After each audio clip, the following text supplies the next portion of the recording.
So my name is John Lawton. I'm Head of Information Business Development for Northern Care Alliance, which covers the Pennine Acute Trust and Salford Royal. We're due to be an integrated single organisation from October 2021, which means that we will encompass three sites from what was Pennine Acute, so the Royal Oldham Hospital, Fairfield Hospital in Bury, Rochdale Infirmary and Salford Royal, and that will make up approximately 25,000 staff in total, and about 2,500 beds. So it's going to be quite a significant sized organisation in terms of the NHS.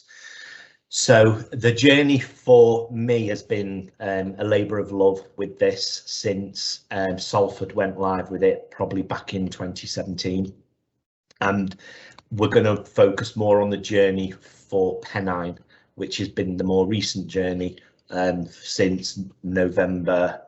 I would say I want to say November 19. I think I'm right in saying that. So just to put some context behind where we were at and what we've done, I think we've made some great strides forward in terms of understanding the RTT data across the sites at Pennine. Obviously RTT has been around for since 2008 in its very early infancy, and it's evolved over those years, but hasn't really evolved that much in the last sort of 6 years, since 2015, since they made some recent changes. And when the informatics team for Northern Care Alliance coupled ourselves with the Pennine staff, it was up to our teams to understand the data processes of how they were using RTT in the systems.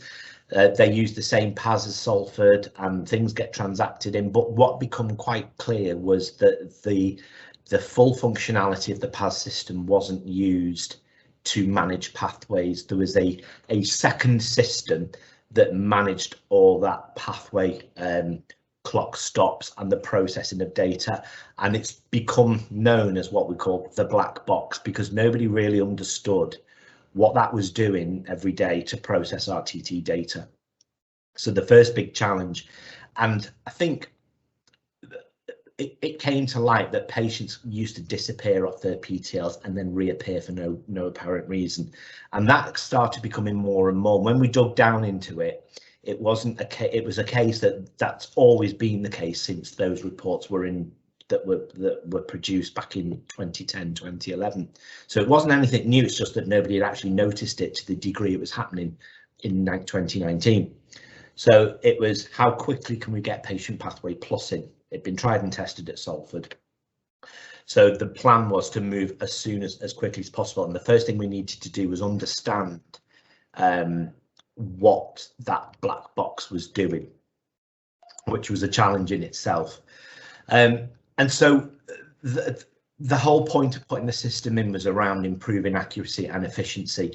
The way that the RTT tracking team and the validation team worked, using cumbersome spreadsheets, extracting them, printing them off every single day and writing comments in and printing them off and keeping them in a pile next to their desks, was the reality for them. And so what we wanted this to do was so we have confidence in the data. Patient safety is forefront, making sure that we're not losing patients. Patients don't just drop off a PTL for a reason, and if they do drop off, we can see them somewhere else.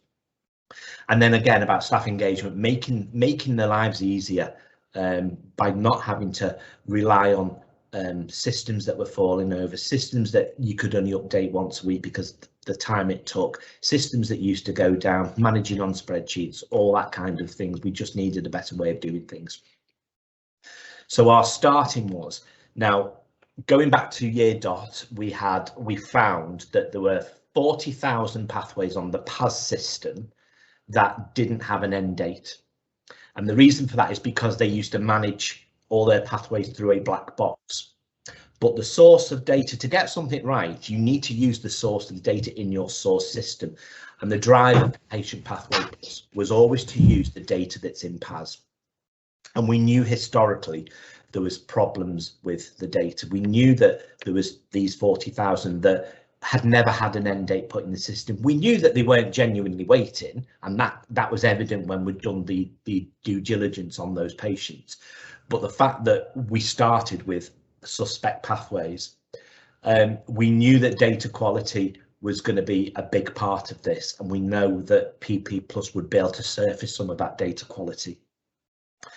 And then we wanted to be able to prove this in order for the exec board to sign off that risk. So we did an awful lot of validating and mopping up and proving the point that these 40,000 records weren't genuine, and we absolutely thankfully found that there was probably a couple that we honestly found that we were surprised that we didn't find more, but we did due diligence on it and our exec board signed that off, so we had a very good starting point for PP Plus. That then gave our operational staff confidence in the data, and what I mean by that is that if it's like that in PAS, it'll be like that in the system. So when people are querying and questioning the data that's coming through in Patient Pathway Plus, there'll be a reason for it, and that reason is go and look in PAS and correct it in PAS. And again, PP Plus will be the single source of data and is the single source of data for any RTT reporting that comes out of the North East sector organisations for Pennine Acute. The monthly return, the weekly return, and now the new national waiting list data set are all being generated from that single source of data. If anybody's got any hands up, I can't actually see the screen while I'm going through the slides, so apologies. I'm just gonna so if anybody does have a question, will somebody just shout at me? Yep, I'll keep an eye out, John. Okay. So, I mean, this is a statement from Sarah Smith. Sarah Smith is the team leader for the RT team at Pennine, who's been doing it since, you know, probably its inception of RTT. She's been there great many years. Unfortunately, it would have been great if Sarah was on in the user group today, but she's not available.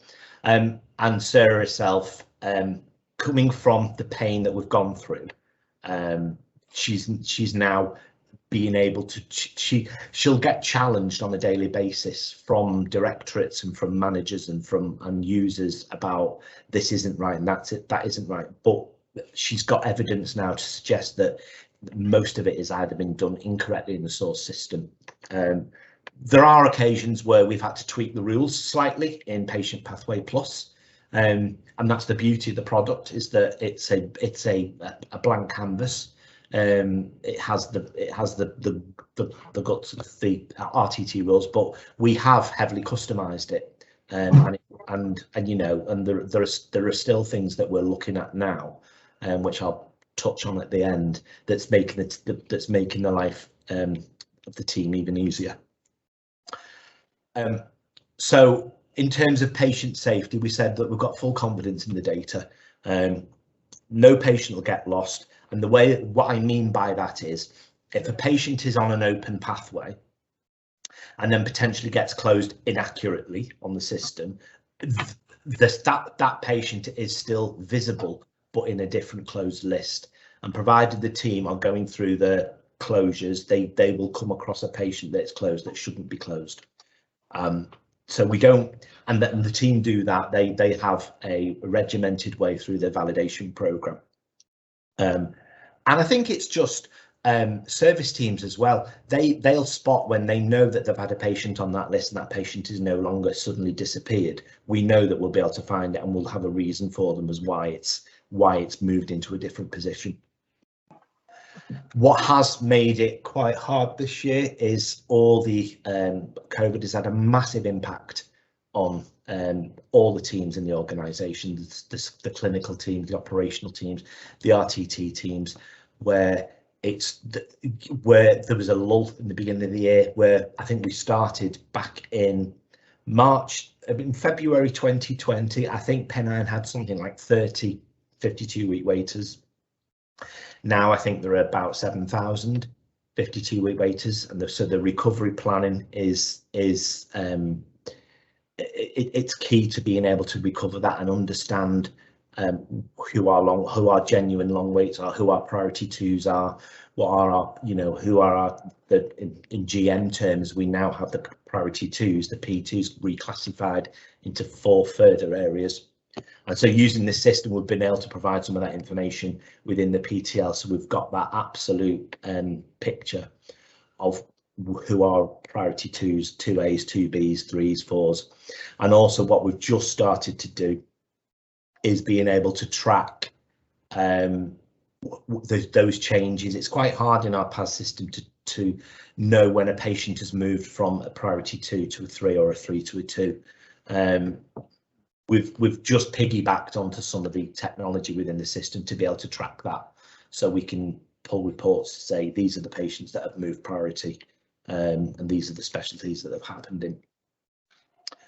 And again, looking the reports that we've come out of, there's a whole raft of reports that both the operational teams use and that the RTT team use in terms of targeting the areas that they need to look at in terms of patients. And I think with all the long waits at the moment, what the team were finding a challenge with is actually just making sure, even though nothing's changed on these patients, they wanted a way that they could just easily identify that they've looked at that record. They know nothing's changed, they know the patient's still on a waiting list, but it was just to give some assurance to the service teams that they were still looking at patients, they were still regularly checking.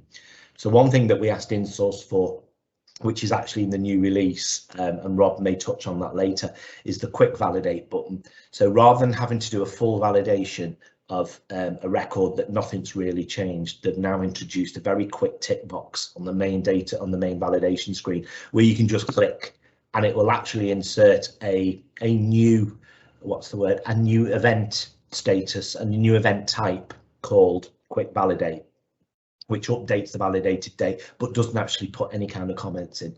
And I think that for the team will save hours and hours of work combined. It will massively change the way that they work. Again, so it's about having the timely access to the latest data, the staff confidence, less time spent challenging the data. I think it's about pointing people that the data in PAS, you first go and look at PAS first, and that's where me and the service team and Nicola Boothman, who's the group RTT program manager, the first thing I will look at is it right in the system. I have confidence in Patient Pathway Plus is doing what it's supposed to do. I don't have confidence in how people are transacting things in our source systems. And I've got full end-to-end visibility of the data processing journey. We know absolutely when I talked about the black box previously, about the rules in there were just mush, for want of a better word, and nobody could unpick them. I've got full end-to-end visibility of how that data comes from our PAS system, moves through the system and ends up in a report. So I can pinpoint exactly where something's going wrong or where something needs to be changed. And as Sarah says, she loves it, she likes it. She had some people that didn't want to come off paper, but they really couldn't go back to their Excel spreadsheets now. And Jane Harris, who's our head of delivery transformation, it's just said it was a godsend. At last we know what we previously didn't.